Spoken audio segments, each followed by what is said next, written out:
Irfan, apa perasaan awak berlakon menyertai program bersama dengan Sewan? Perasaan saya amat gembira pada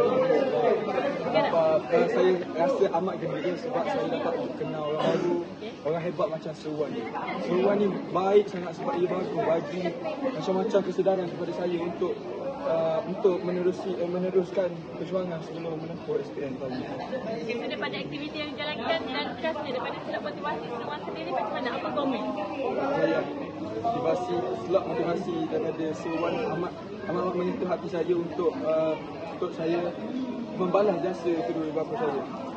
Selain itu, dalam slot permainan yang telah dilaksanakan, dapat meningkatkan imej kepimpinan dalam diri saya sebab saya ambil jawatan sebagai pemimpin tadi. Baik, terima kasih. So, kata-kata terakhir untuk orang yang menonton di YouTube sekarang. Okey, kata-kata terakhir, kalau join Red Consulting Group, motivation daripada Sewan amat terbaik, memang recommended, 10 out of 10. Okay, terima kasih Irfan. Okey Pak, apa perasaan hari ini selepas seharian join program bersama dengan Sewan khasnya ITV? Saya rasa happy, bersemangat gila lepas dapat motivation daripada Sewan. So, macam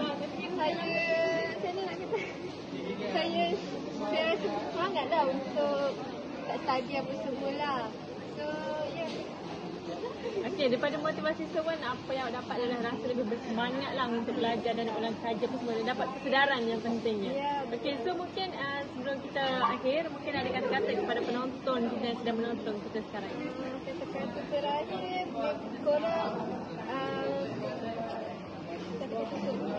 untuk penonton kita, mungkin nak recommend ataupun aktiviti ataupun macam mana?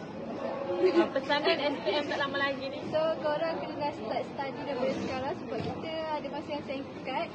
So, okey, baik. Terima kasih Ifah, terbaik. baik. Ketiga. Okey, ada apa perasaan hari ini awak telah dipilih oleh Sewan sendiri sebagai peserta terbaik keseluruhan sepanjang program hari ini?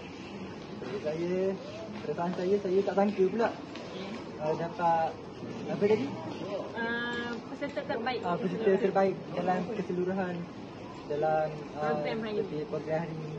Jadi saya rasa macam tak expect lah benda tu. Dengan pakaian yang kat luar apa semua, naik atas, kadang ada tak salah dengan apa semua. Faham?